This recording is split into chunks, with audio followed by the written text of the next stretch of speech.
اعوذ باللہ من الشیطان الرجیم بسم اللہ الرحمن الرحیم قال اللہ تبارک و تعالی فی قرآن الکریم الم آہد الیکم یا بنی آدم اللہ تعبدوا الشیطان انہ لکم عدو مبین وان اعبدونی ھذا صراط مستقیم۔ خالق کائنات نے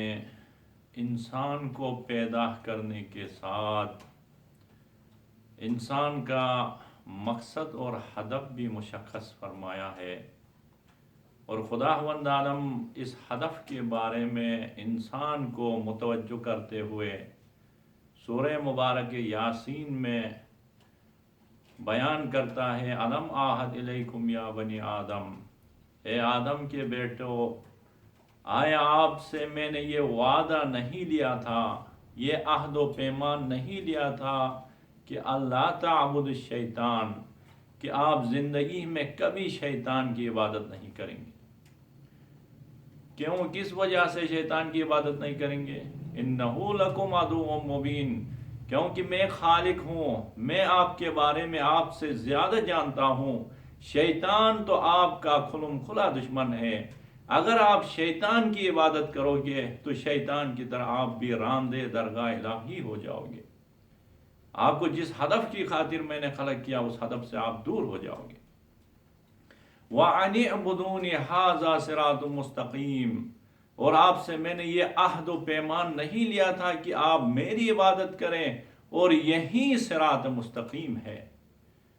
مومنین، اکثر و بیشتر ہم اس خیال میں ہیں کہ عبادت صرف اور صرف نماز، عبادت صرف اور صرف روزہ اور حج و زکوٰۃ ہے، حالانکہ قرآن کی اس آیت کے مطابق عبادت زندگی کے ہر لمحے میں، ہر حالت میں انسان عبادت میں مشغول ہے، اور یا یہ عبادت وہ شیطان کی کر رہا ہے یا رحمان کی کر رہا ہے۔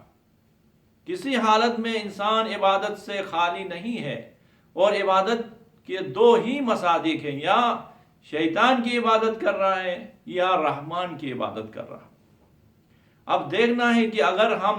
رحمان کی عبادت کر رہے ہیں تو کمال کی طرف جا رہے ہیں، خدا نخواستہ اگر ہم شیطان کی عبادت میں مشغول ہیں تو ہم تاریکی کی طرف، ظلمت کی طرف اور پستی کی طرف جا رہے ہیں۔ ہمیشہ ہمارے ذہن میں یہ خیال ہوتا ہے کہ نماز عبادت ہے، بس نماز کے علاوہ جو کام ہم زندگی میں کر رہے ہیں وہ اپنی ذاتی ایک کام سمجھتے ہیں، حالانکہ ہم کھاتے ہیں تو بھی عبادت ہے، ہم سوتے ہیں تو بھی عبادت ہے۔ اسی لیے امام محمد تقی علیہ السلام فرماتے ہیں،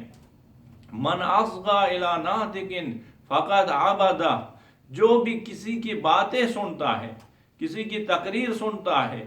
کسی کی نصیحت سنتا ہے، تو گویا وہ اس کی عبادت کرتا ہے۔ آپ ایک گھنٹہ اگر کسی عالم کی باتیں سنتے ہیں تو آپ خیال نہیں کریں کہ ہم کوئی کام، معمولی کام بجا لاتے، بلکہ آپ اسی عالم کی عبادت میں مشغول ہیں۔ ان کان الناطق